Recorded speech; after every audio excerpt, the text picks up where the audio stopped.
Around the world exist massive holes in the ground, the edges surrounded by a metal collar, and strange phenomena all about the areas in which they are located. These are the gates.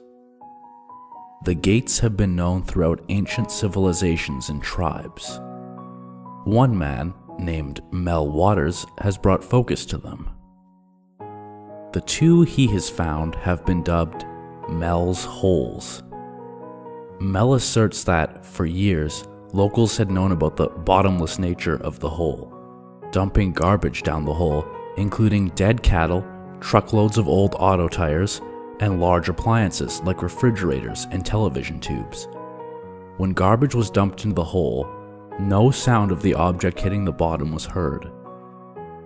Mel claims that he began a series of experiments with the hole on his property, including one where he lowered a piece of food into the hole to detect if water was at the bottom. At the end of progressively longer lengths of fishing line, his last attempt lowered the piece down to 80,000 feet. At that point, in 1997, Mel sent a fax to the Coast to Coast AM show describing the hole, and shortly thereafter appeared on the show. Soon after the broadcasts, Mel claims that men he identified as government agents told him that there was a plane crash nearby and that he could not approach the hole. He says that the government then offered to pay him a large monthly stipend to lease the land in perpetuity. These alleged payments are said to have continued from March 1997 through the beginning of 2000. In December 1999, while on a bus to Olympia, Washington, Mel claims he witnessed an altercation between police officers and another passenger, after which he was taken off the bus to sign a police statement.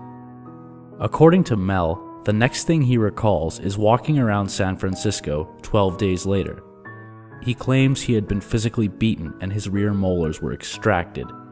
An alleged IV scar on his arm convinced him that he had been drugged. Mel claims that he later returned to the hole, at which time he was served with papers indicating that his ownership was now in question due to modifications that had been made, presumably by the government tenants. Mel alleges that his assets were frozen for unstated reasons. When he appeared on Coast to Coast, Mel Waters described the hole as being roughly 9 feet across and at least 80,000 feet deep. He also claimed that it had numerous supernatural powers. According to Mel, a dead hunting dog thrown into the hole by a local was seen much later running through the woods, as if hunting was somebody else. After his appearance on Coast to Coast in 2000, Mel claimed on a subsequent appearance that he had found a second hole. This second hole is alleged to be on public land in Nevada, under the management of the Federal Bureau of Land Management. According to Mel, the land nearby is used by Native Americans as well as members of the Basque community who were using the land for grazing sheep. Mel described the second hole as being 9 feet in diameter, having the same dimensions as the first hole. Mel claims that the Nevada hole has a solid metal liner, or collar, sticking out of the ground, 2 feet high, 2 feet deep, with several notches in it. Mel claimed that the alleged second hole's collar was composed of a substance with the following unusual paranormal properties. Mel claims that he dropped a box wrench on the metal collar, but that the impact did not make a noise. He says this implies that the collar absorbs the sound, or energy. According to Mel, the hole is solidly lined with this metal as far as one can see into the hole. Mel claims that even in winter, the area around the metal collar is warm to the touch and will keep nearby tents warm. He says the collar is not hot to the touch, however. According to Mel, local Basques say the hole has been there, in its current state, for their community's entire existence, dating back to the 19th century.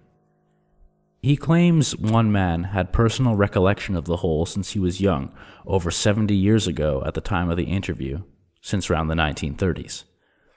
In addition to his claims regarding the Basque community in the second hole, Mel has also speculated about a Basque connection to the second hole. He claims he found a whalebone near the first hole, which he asserts could have Basque origins to a history of whaling in Basque culture. Mel further claims that the hole occasionally emits a black beam. He acknowledged that, "This is a contradiction, but a black beam of light, comes from the hole.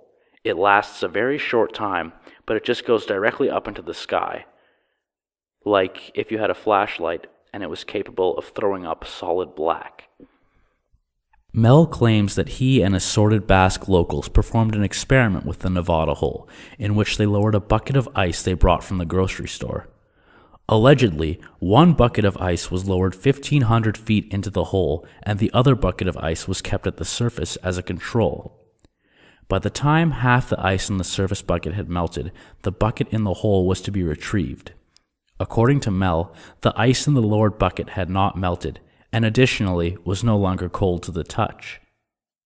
He claims that the ice had been changed in an unidentified way, and described it as having a texture like silica, which is found in packaged food. As a further experiment, Mel claims they placed the alleged bucket of unmelted ice on a cooking fire, and instead of melting, the ice allegedly began to burn. Mel Waters described the fire as like the last flicker before you turn off a gas stove. Mel goes on to claim that this new substance could be used as a source of heat, saying that one guy took some stuff home, put it in his wood stove, and the thing's been keeping the place warm for over 3 months. Mel claims this man also reported that steam from a nearby kettle was absorbed by the burning ice, and that the area surrounding the burning ice was always very dry. According to Mel, after a few months, the stove with the burning ice crashed through the floor of the man's cabin for unknown reasons, and that the man returned weeks later to find the entire cabin had collapsed into wood dust. Mel attributed this alleged phenomenon to all the moisture being sucked out of the wood by the burning ice. Another experiment Mel claims to have performed on the hole involved lowering a live sheep to a depth of 1,500 feet, resulting in the death of the animal and the appearance of a mysterious seal-like entity. Mel claims that the sheep was led to the hole but became agitated when it approached the hole and had to be stunned and placed in a crate. According to him, the sheep awakened as it was being placed over the hole and began thrashing around in its crate and making screaming noises.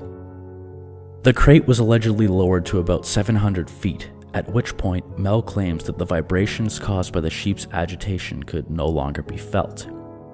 He claims that when the cable had been lowered to its full length of 1,500 feet, the metal collar around the hole began to vibrate. According to Mel, the sheep was left at this depth for 30 minutes before being winched back up to the surface, where it was found to be dead. Mel claims that from an external perspective, the dead sheep appeared the same as when lowered, but that inside, the sheep looked like it had been cooked. In addition, Mel claims that he had observed a jellied blob that filled the body cavity where the internal organs would normally be, which he described as looking like a huge tumor. According to Mel, the alleged tumor was removed, and the experimenters believed they saw some movement inside of it. He claims that when the tumor was cut open, it released a fetal seal with human-looking eyes, connected to the tumor with an umbilical cord. Mel explains that the seal claimed to have a hold on those present, and that it and the human experimenters viewed each other for over 2 hours. Mel claims the seal seemed to him like being filled with compassion, and that, after nodding to the experimenters, it dove back into the hole. The tumor and sheep remains were allegedly bundled in a tarp and thrown back into the hole, thereby removing any evidence of the experiment. Mel claims he had been diagnosed with esophageal cancer prior to the experience with the seal, but that afterwards the cancer was entirely gone, with no evidence that it had ever existed. Mel feels that he was healed by the seal-like entity from the sheep's carcass. In a later interview, Mel claimed the seal entity was now making regular visits to the Basque shepherds camping around the surface of the Nevada hole. He claimed that the seal was able to communicate with the shepherds through a portable radio. However, when recorded, Mel says the result was only a series of unintelligible sounds, as one might hear an interference on a shortwave transmission. Mel claims that a new species of bird has been spotted in the area of the second hole shortly after his alleged encounter with the seal. The bird was said to be bright red with a bluish beak and an estimated wingspan of 14 inches. He claims that at least 6 individual birds have been seen in the airspace around the hole since the seal incident, but that no professional can name the species from a distance, and that said bird has not been captured as of yet. Over the years, it developed into an urban legend and gained the nickname sunbird. Mel claims that the so-called sunbird never lands except near the rim of Mel's hole. He speculates that the bird comes from deep within the hole, and he claims the locals believe that these birds are the cause of the sheep's death and the tumor that produced the seal entity. Mel professes that he himself has shot at one of the birds in an attempt to bring it down for possible analysis and perhaps dissection, but that after being hit directly twice and tumbling 20 feet, the bird pulled out of the fall and continued flying. According to Mel's story, no birds were seen until 3 days later. Mel reports finding 2 crushed bullets in his yard. He says it's inconclusive if they are the same 2 bullets he shot at the bird. Mel claims that a local Basque man volunteered to be lowered into the second hole, but that the man was convinced to reconsider by Mel and the other experimenters. Mel has expressed his wish to have his body thrown into the Nevada hole after his death. The description of Mel's second hole in the Nevada desert bears a strong resemblance to the hole or bottomless pit believed in by the Manson family and discussed in the various court proceedings. Manson preached that a bottomless pit with mythical powers existed in the Death Valley area. The Manson pit figured prominently in his end times predictions.